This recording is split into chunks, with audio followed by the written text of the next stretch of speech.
ओहो भाई साहब, केजीएफ के रॉकी भाई का इतना तगड़ा रेफरेंस, वो भी सलार मूवी के टीजर में।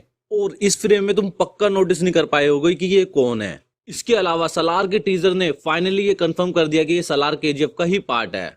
तो जब मैंने सलार के टीजर को बहुत ध्यान से देखा फ्रेम बाय फ्रेम, तो मुझे 11 ऐसी डिटेल्स मिली जो तुमने पक्का गारंटी मिस कर दी होगी। नंबर 1, टीजर के स्टार्टिंग में शायद ही तुमने नोटिस किया होगा जब कुछ लोग टीनू आनंद जी पर बंदूक तान रहे होते हैं और वह डायलॉग मार रहे होते हैं बहुत तगड़ा सा। तो इस फ्रेम में यहाँ पर तो इस जीप के ऊपर यूएस आर्मी लिखा हुआ नोटिस कर सकते हो। अगर यहाँ पर इन लोगों पर गौर किया जाए तो यूएस आर्मी से इनका कोई लेना देना नहीं लग रहा, परंतु इसका कनेक्शन कुछ ना कुछ केजीएफ चैप्टर 2 के पोस्ट क्रेडिट सीन से हो सकता है, क्योंकि उसमें बताया गया था कि रॉकी ने यूएस आर्मी के नाक में दम कर दिया था।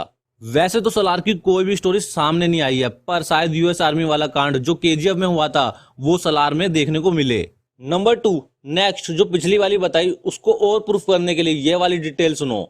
सलार जो टाइटल है उस वर्ड का मतलब होता है right hand of the king, या कहूं मोस्ट ट्रस्टेड मैन, वो बंदा जिस पर उसका किंग विश्वास कर ले, उस पर ट्रस्ट कर ले आंखें बंद करके। तो भाई साहब इस मॉन्स्टर यूनिवर्स का किंग कौन है? रॉकी भाई। तो सलार क्या हुआ? उसका राइट हैंड हुआ। जब रॉकी 1978 से 1981 तक गायब था तो शायद अपने केजीएफ को सलार के ऊपर छोड़कर गया हो ताकि वो संभाल ले, क्योंकि राइट हैंड वही था रॉकी भाई का, और शायद इसलिए उसका नाम सलार दिया गया हो। नंबर 3 ये है, जब टीजर के अंदर कुछ आर्मी दिखती है आते हुए, तो ये मुझे कहीं ना कहीं केजीएफ से सीधा सीधा कनेक्ट होते हुए दिख रही है। केजीएफ चैप्टर 2 के क्लाइमैक्स वाले सीन में अगर तुम्हें याद हो तो मैडम प्राइम मिनिस्टर आर्मी भेजते केजीएफ के अंदर रॉकी के लिए, क्योंकि रॉकी के कारण मैडम प्राइम मिनिस्टर का शासन सही से चल नहीं रहा होता है। तो जब वो आर्मी केजीएफ के अंदर आ रही होती है तो वो सीन बिल्कुल मैच कर रहा है सलार के टीजर में जो आर्मी आ रही होती है उससे। वैसे शायद ये थ्योरी गलत भी हो सकती है। नंबर 4 डिटेल थोड़ी सी अजीब है, शायद तुम्हें हजम ना हो और तुम्हें ये भी लग सकता है कि अपन कुछ ज्यादा ही सोचता है, बट मुझे नोटिस हुआ तो सोचा बता ही दूं।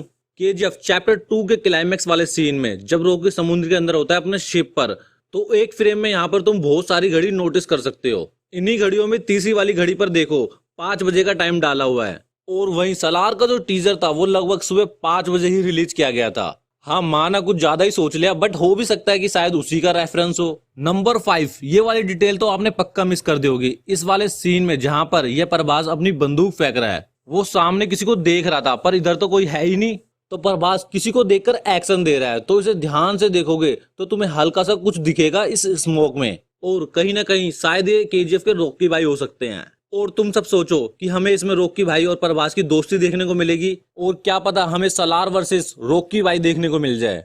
बट सलार के पार्ट 1 में ज्यादा कुछ देखने को नहीं मिलेगा, जिसको मैं आगे इस वीडियो में प्रूफ कर दूंगा।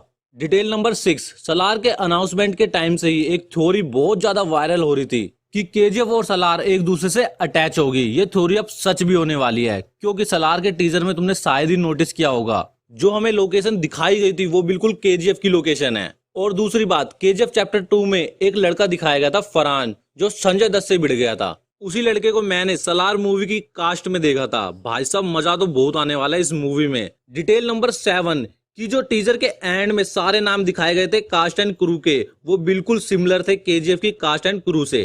तो अब तो डाउट बिल्कुल मत करना कि केजीएफ और सलार कहीं अलग तो नहीं, और सबसे बड़ी बात इनके डायरेक्टर भी सेम है। नंबर 8 अगला वो जो सलार का टीजर था उसकी एंडिंग में हमें ये पता लगा कि सलार कई पार्ट्स में आ सकती है।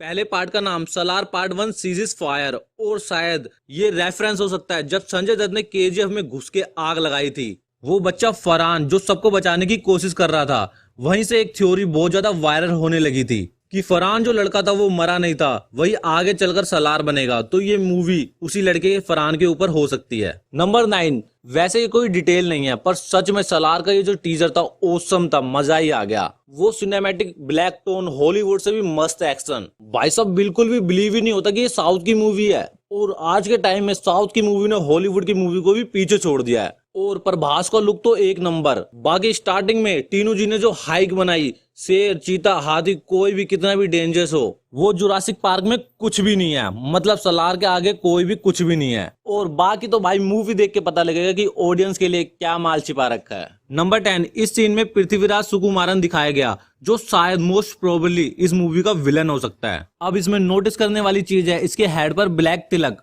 जो हमने केजीएफ चैप्टर 1 में गरुड़ा के सर पर देखा था, जो कि केजीएफ चैप्टर 1 का विलन था। इस पृथ्वीराज का पक्का कनेक्शन गरुड़ा से या तो ये उसका बेटा होगा या फिर कोई और दूसरा रेफरेंस भी हो सकता है। और लास्ट डिटेल नंबर 11, तो हमें जो प्रभास का लुक दिखाया गया है वो कोप जैसा दिखाया गया है, और टीजर में जो आर्मी दिखाई गई थी वो भी थोड़ी सी अलग दिखाई गई थी। तो क्या पता शायद प्रभास का रोल इस मूवी में ऐसा हो कि कोई प्रिडिक्शन ही ना कर पाए और सब सोचते ही रह जाएं कि भाई क्या था ये। और यही तो फिल्म के मेकर्स चाहते हैं। तो गाइस वीडियो को खत्म करते हैं, और वीडियो अच्छी लगी हो तो एक लाइक जरूर कर देना। और गाइस कमेंट में जरूर बताना आदिपुरुष मूवी बनाने में किसकी गलती थी, प्रभास की या फिर उसके डायरेक्टर ओम राउत की। और गाइस अगर आप इस चैनल पे न्यू हो तो प्लीज इस चैनल को सब्सक्राइब कर लो।